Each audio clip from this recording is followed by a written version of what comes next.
My name is Rachel. And I never thought I'd be the woman who destroyed her own marriage.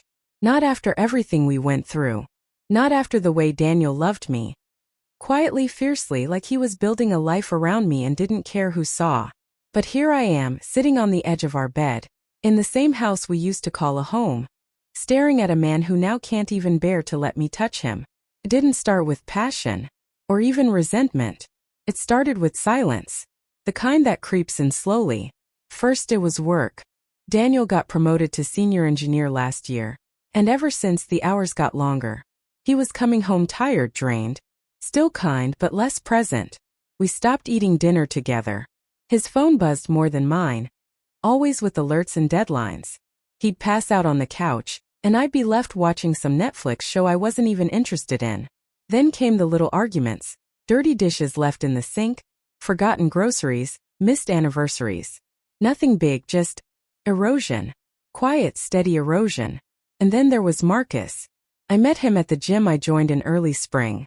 He was charming, easy to talk to, and for a while I convinced myself it was harmless. He wasn't my type, not in the real sense. But he noticed me. Noticed my new haircut. Noticed when I looked tired. He asked about my day when Daniel didn't. It wasn't even physical at first. We just talked. Too much. Too often. And the guilt began growing long before I crossed the line. I still remember the moment I cheated. It was late. Daniel had texted to say he'd be staying overnight at the company's off-site retreat. Some urgent testing thing. Marcus and I were already out grabbing a post-workout smoothie. It was raining hard. One thing led to another. His apartment was nearby. I swore to myself it was a one-time mistake. But guilt isn't a one-night thing. Crawls into everything. When Daniel came home the next day, exhausted and smiling, holding coffee for me like nothing had changed, I felt sick. The thing is, I didn't get caught. Not then. Not for weeks. But I began to change. I was distant, moody. And Daniel noticed. "Are you okay?" he asked one night gently as we folded laundry. I nodded too fast. "Yeah. Just tired." He didn't push. He never did. But I could see it, he felt it. The shift. The way I couldn't hold his eyes anymore. One morning I watched him walk around the kitchen like a ghost of the man I loved. Same body, same habits, but something had drained out of him. And I had done it. I swore I'd end it with Marcus. And I did. I blocked him. Erased the messages. Cried in the car alone for hours. But it was too late.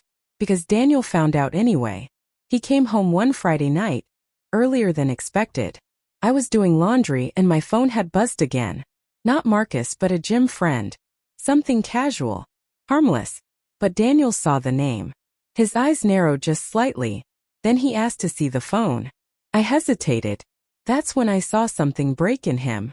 The look I'd always known. His quiet trust vanished. He didn't raise his voice. Didn't throw anything. He just walked away. Took his coat and keys and left. He didn't come back that night.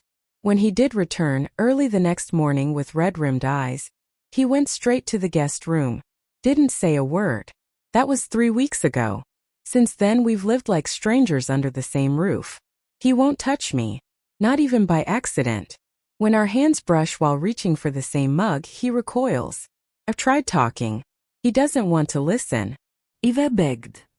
He listens but he won't respond. And the worst part? I don't even blame him. I know people say marriage is about forgiveness, about weathering the storms. But what if I am the storm? His sister Lena visited last weekend. She used to adore me. Now she barely looked me in the eye. I caught her whispering with Daniel in the hallway. I didn't have to hear the words. I knew the tone. I went through his drawer yesterday, something I never used to do. I was desperate. I found a folded note tucked in the back, not in his handwriting. Typed. Sometimes walking away is the strongest thing you can do. M. I don't know who M is. A friend? A therapist? I don't even know if he's planning to leave, or if he already has emotionally. I tried cooking his favorite dinner last night. Set the table, candles and all. He didn't come home. When he finally walked in past midnight, he looked at the table and said, "Don't waste your energy, Rachel. You can't cook your way out of this." His voice was hollow, but it cut deeper than any shout could. I think the worst punishment isn't hate,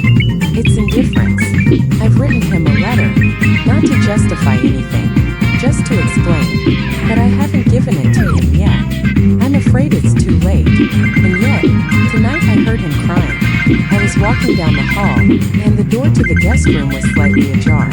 Daniel, the man who never cries, had his back to me. His shoulders trembled. I stood there frozen, afraid to speak, afraid to breathe, as if he's still crying. Maybe he still cares. Maybe that's something. Or maybe it's just grief. And grief doesn't always leave space for redemption. They say confession is good for the soul. But I'm starting to believe that whoever said that never had to watch the person they love sleep in another room for a month straight. After I saw Daniel crying that night, something inside me shifted.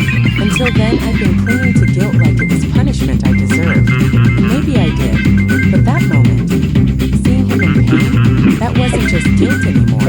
That was heartbreak. I didn't sleep that night. I just sat at the kitchen table, staring at the cold meal I had made hours ago. I watched the candles burn down to nothing, leaving behind little puddles of wax and a sharp scent of disappointment. The next morning, I left the letter on his pillow. I didn't expect anything, but I hoped. In the letter, I told him the truth. Not just about Marcus, but about everything that led up to it. The loneliness, the way we'd grown apart, the parts one should have said out loud but didn't. But most importantly, I took responsibility. No blame, no excuses. I wrote the words as plainly as they came to me. I made a terrible mistake. I don't expect your forgiveness, but I need you to know it wasn't because I stopped loving you. It was because I forgot how to be honest with you, and myself. I signed it with my full name, Rachel Thompson, because that's who he fell in love with. Not the woman who lied. Not the one who let the silence win. But when I got home that night, the letter was gone. No note. No conversation. Just gone. The next few days were unbearable. Daniel spoke even less than before. He didn't yell. Didn't cry again. He just floated through the house like he was waiting for a bus that was never coming. And then something strange happened. Sunday morning, I walked downstairs to make coffee, and I saw him sitting on the porch, alone, staring into the gray Michigan sky. He looked so tired. When I stepped outside, he didn't move. You read the letter, I said quietly. He nodded. I waited for more. En explosion. Sighed. Something. But he just said, I don't know what you want me to say. I don't want you to say anything, I replied. I need you to know that I'm not the same person who did that to you. He turned his head slightly, eyes still glassy. You're right. You're not. I don't know if he meant it as an insult, but it felt like one. We sat in silence for a while. Then he said something I didn't expect. Do you remember that couple from the retreat? Megan and Josh. I nodded. We met them 2 summers ago. A beautiful couple. Seemed perfect on the outside. They're divorcing, Daniel said, eyes still on the street. Turns out she had an affair with someone from his work. Josh found out when he saw her messages pop up on their shared iPad. My stomach dropped. And you know what he did? He added. He told everyone. Their friends, their families. He humiliated her. She lost her job. Her dignity. He said she deserved it. Did she? I asked, almost whispering. Daniel finally looked at me. I don't know, he said. But I do know this. Humiliation doesn't heal anything. It just spreads the damage around. I wanted to ask him if that meant he didn't hate me. But I didn't.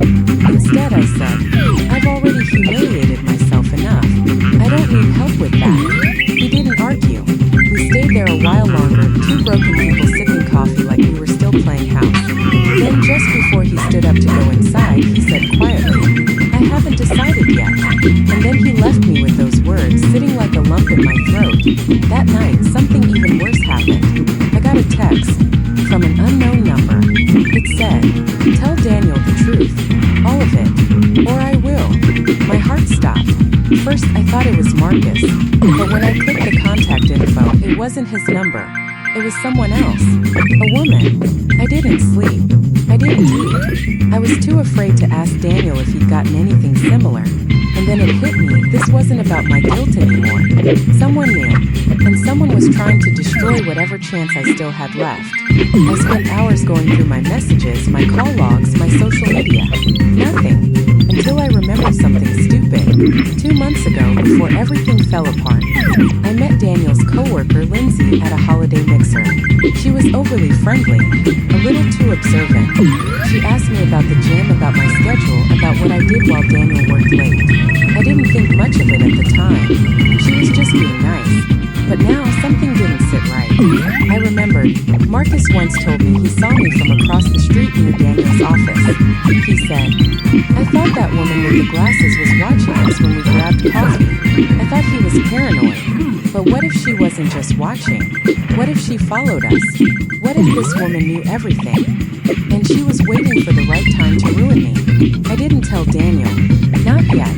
I couldn't risk it. Not while he was still deciding whether to leave or stay. But I started digging.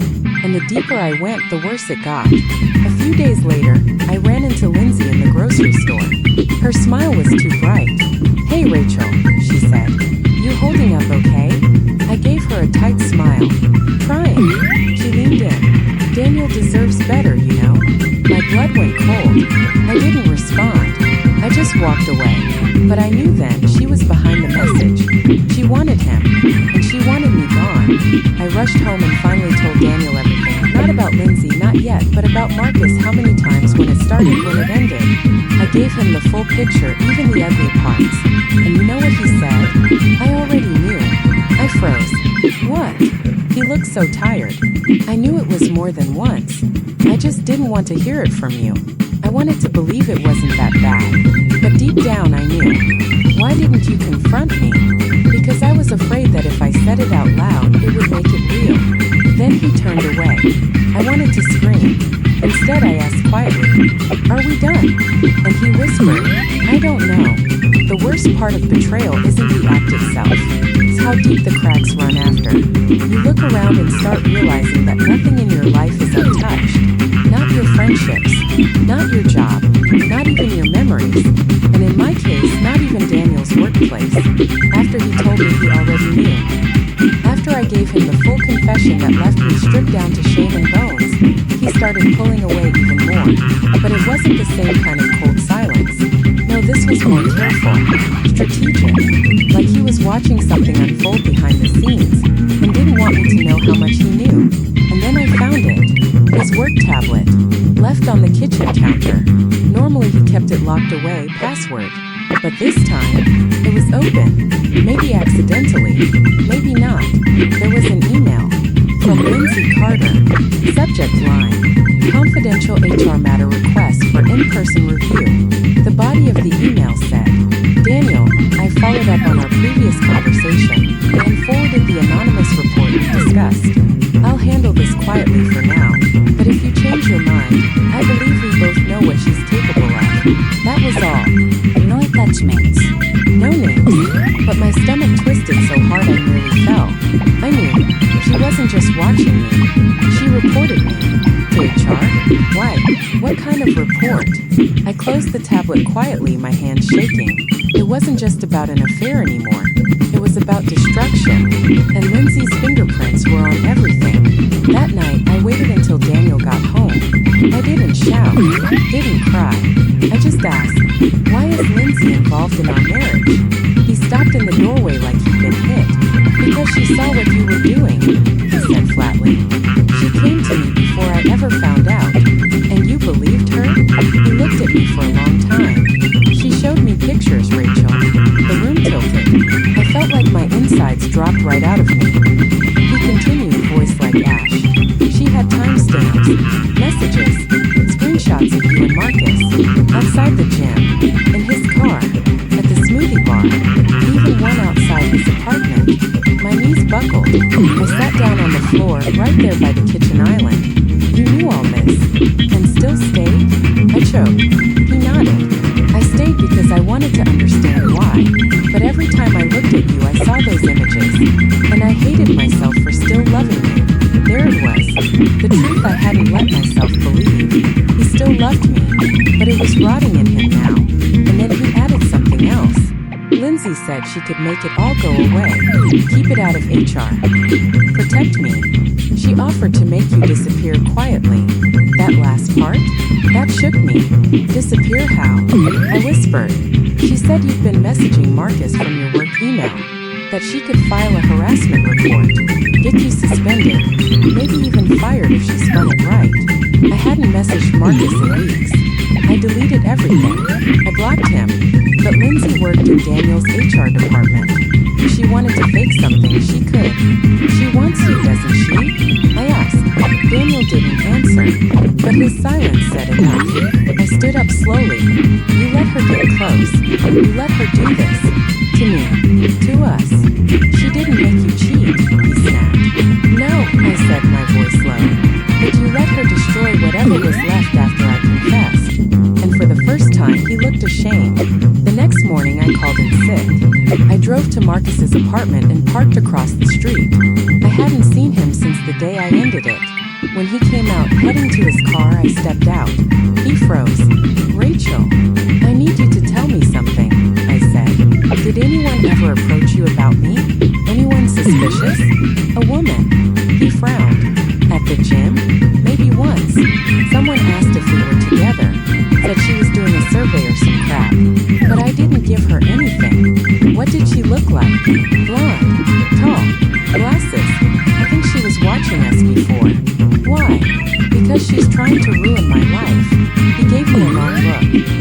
Rachel, you already ruined your life. That's done. But he was right. Still, I asked him to write a statement. To confirm I hadn't contacted him after we ended it. To verify that nothing from my work email was ever used. He agreed. Maybe out of guilt. Maybe to be done with it. I sent the statement to my company's HR anonymously, just in case Lindsay followed through with her threats. Then I confronted her.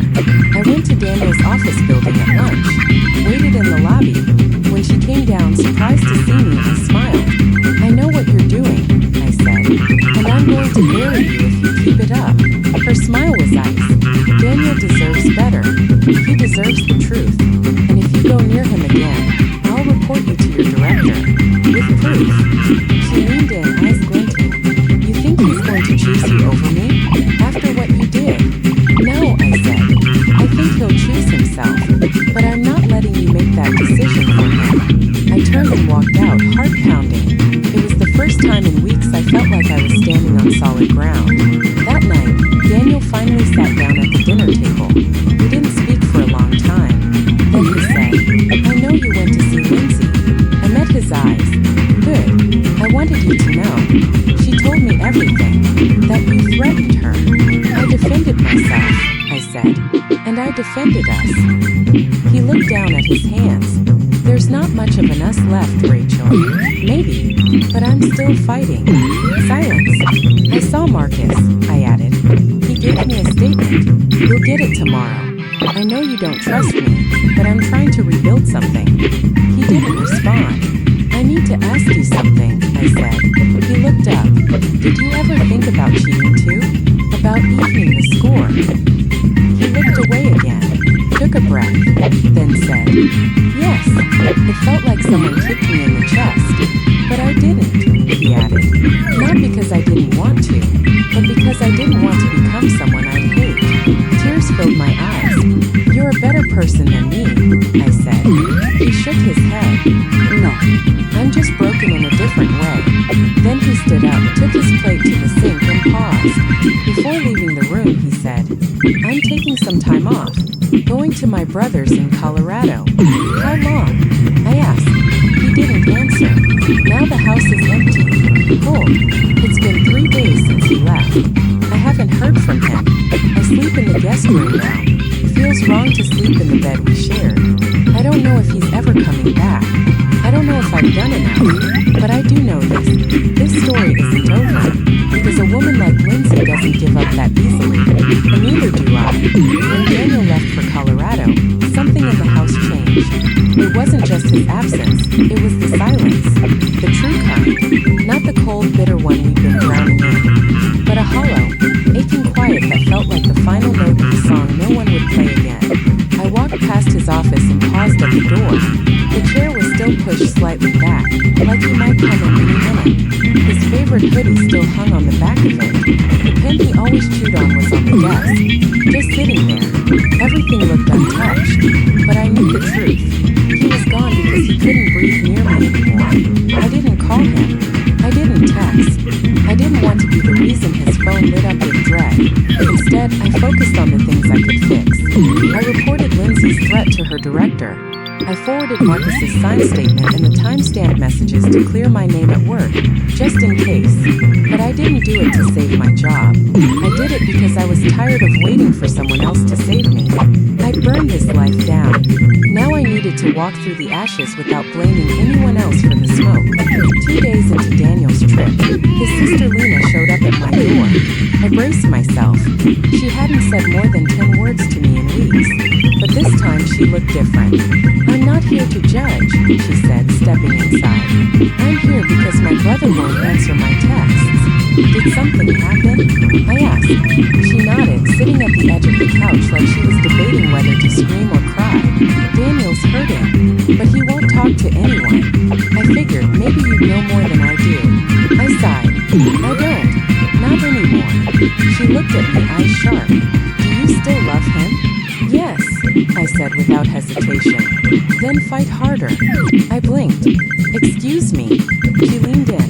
"Daniel's not going to let you back in easily. You know that. But if you sit here waiting for a miracle, you're going to lose him." I felt something snap in me. "Either apologize.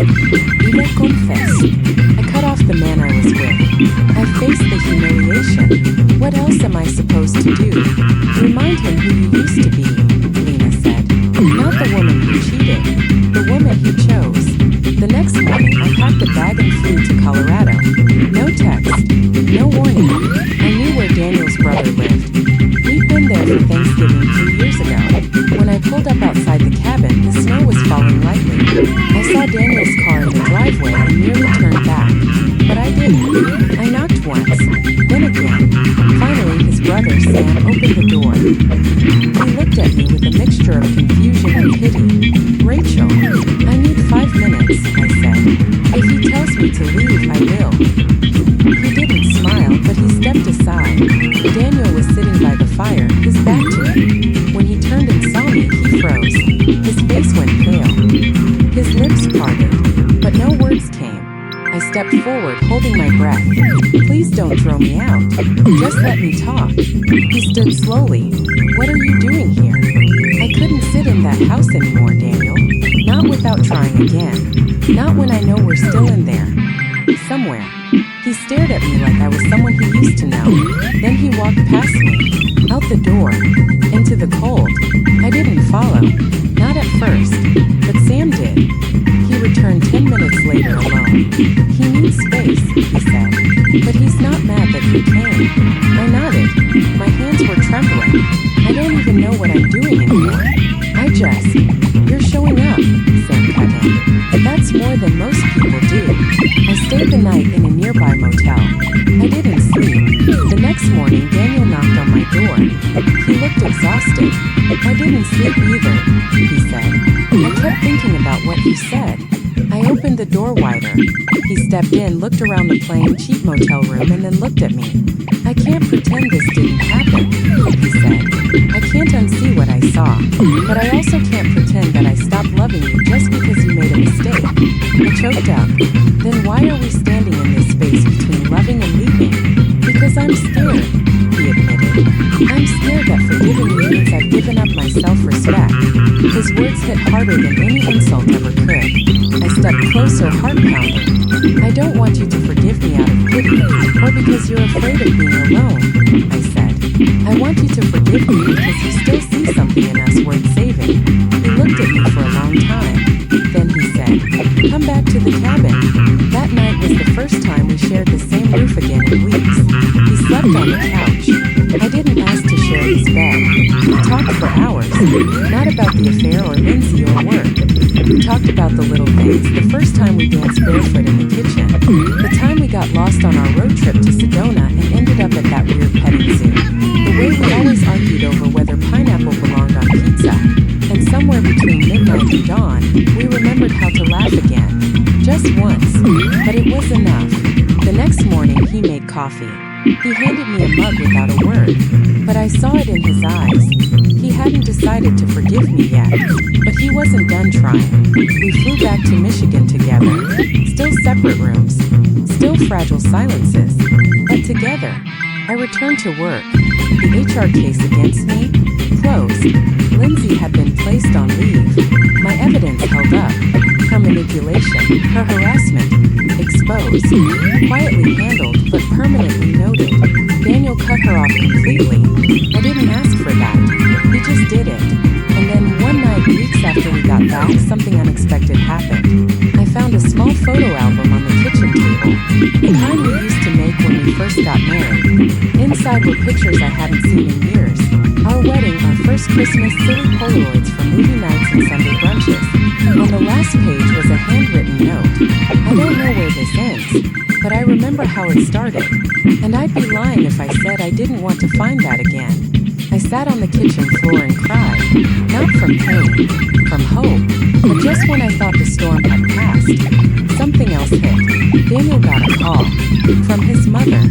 Someone in the family had forwarded her photos, screenshots, messages from months ago.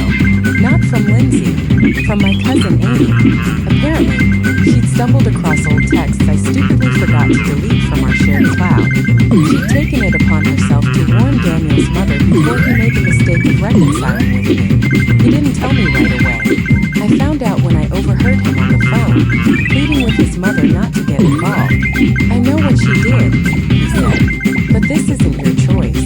It's mine. I froze outside the doorway, heart pounding. That night, I finally asked him, "Are you ashamed to take me back?" He shook his head slowly. "I'm afraid. Everyone will think I'm weak for forgiving you." I walked over, took his hand, and placed it over my chest. Then let them think what they want, because you are the strongest man I've ever known. And I don't care who judges us, as long as we're still in this together. For the first time in a long time, he didn't pull away. Trust isn't rebuilt in grand gestures. It comes back slowly, one quiet morning, one shared look, one moment when you reach for someone and they don't flinch anymore. We weren't there yet, but we were close, until my cousin Amy ripped everything open again. Daniel had told me that someone in the family sent screenshots to his mother, but he hadn't said who. Not until I saw her name pop up on his phone while we were watching a movie together. He declined the call, but I recognized it. Amy, my cousin, my blood. I confronted her the next morning. Called her. "Amy," I said, trying to keep my voice calm. "Why would you send my personal messages to Daniel's mother?" Her voice was smug. "Because he deserves to know who he's getting back with. And because his mom deserves better than to sit at the same table as a woman like you." I felt the sting in every word. "You don't get to decide what Daniel deserves." "Oh, come on," she sneered. "You think you can just cheat and pretend nothing happened? Actions have consequences, Rachel. You lost the right to protect your image." That's when I realized this wasn't about Daniel.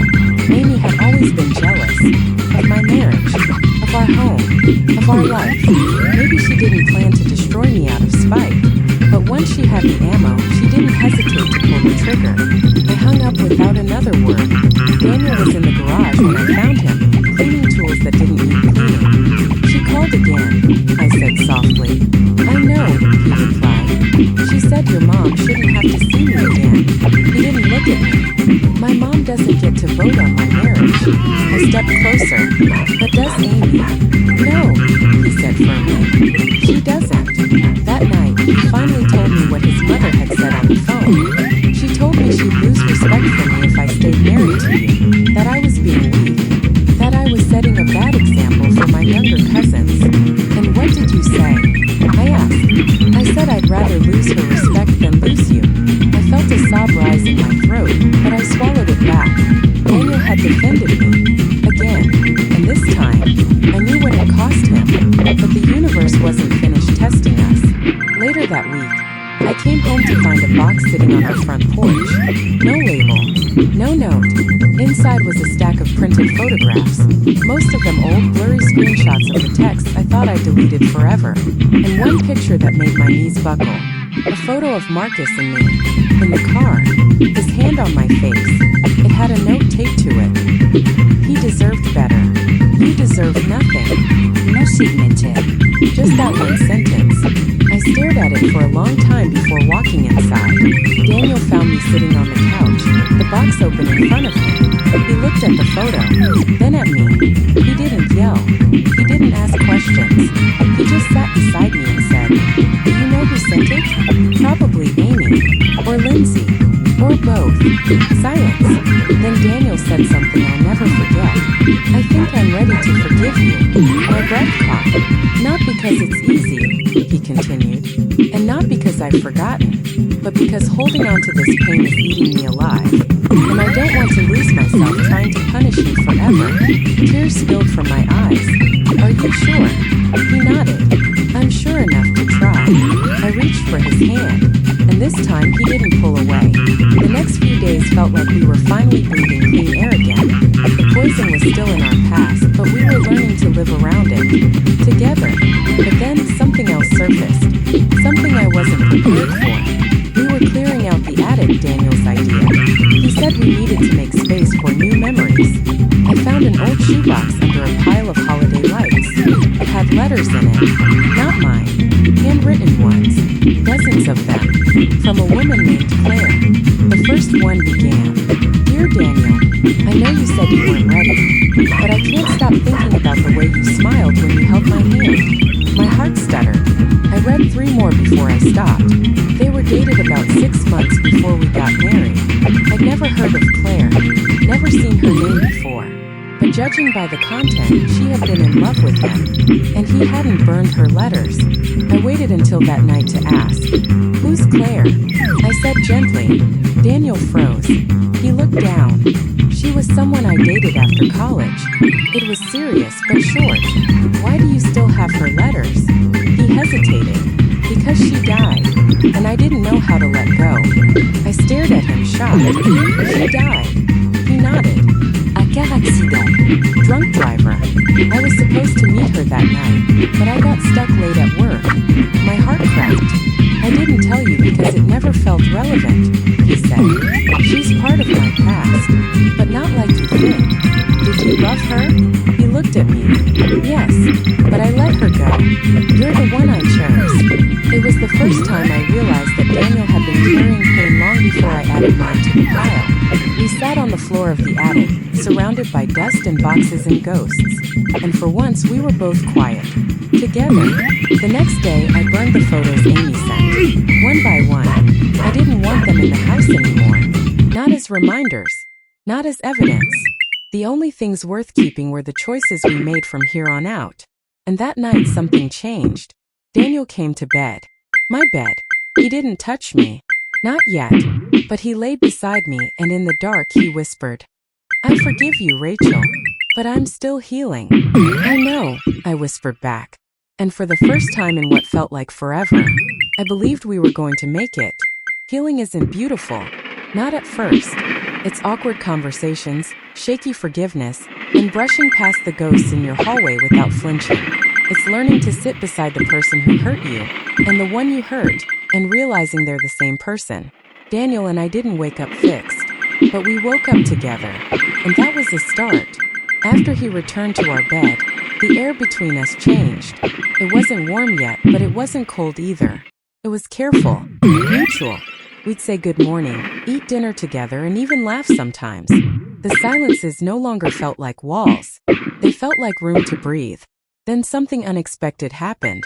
Daniel took me to therapy. He didn't tell me in advance.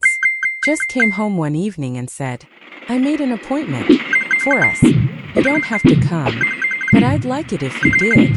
And for the first time since I shattered our world, I saw hope in his eyes again. We went together, sat on the worn couch, stared at the same beige carpet, and told a stranger the ugliest truths of our marriage. There were moments when I thought he would walk out mid-session. When the therapist asked him, "What hurt you the most?" and he said that she didn't come to me before she went to him, I nearly broke again. But I stayed, and so did he. Session after session, we unpacked everything. My infidelity, his silence, the emotional distance we both let grow unchecked. And slowly, brick by brick, we started rebuilding what we lost. About a month after therapy began, Daniel's mother came to visit. I didn't know how it would go. After what Amy told her, I expected her to look at me with pure contempt. But when she walked in, she hugged her son and looked me straight in the eye. "I don't agree with how you hurt my son," she said, firm but not cruel. "But if he's willing to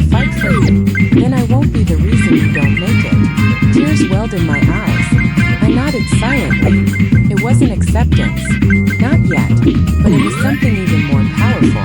Permission to rebuild. As for Amy, we haven't spoken since the day I burned those photos. She sent one more message, a bitter email calling me fake, calling Daniel weak. I never responded, because she didn't matter anymore. She was a weight I didn't need to carry. Daniel saw the email. He read it, closed it, and said simply, "She doesn't deserve to know how strong we've become." 6 months after the worst night of our lives, we renewed our vows. Not in a big church. Not with flowers or guests. Just the two of us. In our backyard. Under the same oak tree we planted after buying the house. Daniel said the words I didn't think I'd ever hear again. I still choose you. I choose the messy, honest, complicated version of us. Because loving you through this made me realize that forgiveness isn't weakness. It's the hardest strength I've ever had to find. And I looked at him, this man who once couldn't even stand the sound of my footsteps, and said, "I still don't deserve you, but I'm going to spend the rest of my life earning what you've given me." We kissed under that tree, and for the first time in over a year, I felt like his wife again. Sometimes I still have nightmares. I wake up sweating, convinced he's gone, that I'm alone again. But then I turn and see his face beside me, his hand draped over mine, and I remember. I survived the wreckage. So did he. And now we're building something stronger in its place. Not a perfect love. Tested one. Proven one. If you're listening to this wondering if redemption is possible, if forgiveness can exist after the worst mistake of your life, it is. And it can. But you have to be willing to tell the truth. To face the silence. To own the pain. And still fight for the person you love, even when they've stopped fighting for you. That's what I did. That's what Daniel did. And that's why we're still here. Together.